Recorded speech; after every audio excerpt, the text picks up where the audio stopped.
ব্যর্থতা শিল্পীর পুরস্কার আর নৈরাশ্য মুকুট। মৃতপ্রায় গাছটিও চায় শেষ ফুলটি ফুটুক। বাংলাদেশের সেই ফুলটি হামজা চৌধুরী। ভক্তরা এভাবেই তাকে মাথায় তুলে নাচুক। ম্যাচ শেষে টিম হোটেলে ওঠার সময় হামজাকে ফুল দেন প্রবাসী বাংলাদেশিরা।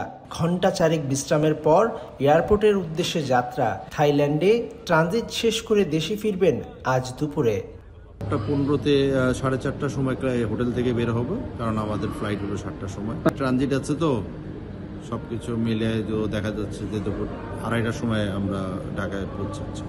জাতীয় দলের হয়ে টানা 2 ম্যাচের সুযোগ জায়ান আহমেদের। এই তরুণ হতে যাচ্ছেন বাংলাদেশের ফুটবলের লম্বা রেসের ঘোড়া। I think আমরা অনেক ভালো খেলছি ম্যাচ।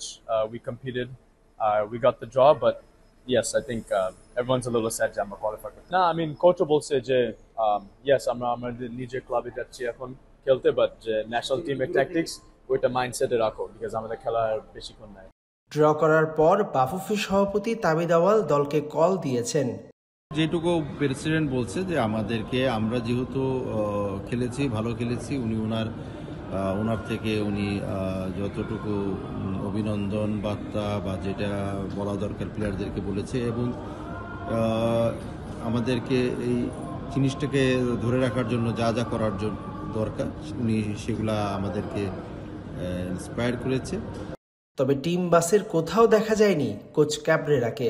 ছুটি কাটাতে আবারও তিনি স্পেনে গেছেন। আর হামজা সুমিত টিমের সঙ্গে আসছেন না, তারা যাবেন অন্য ফ্লাইটে নিজ ক্লাবে। Mehedi Naim, Jamuna sports, Hong Kong, China.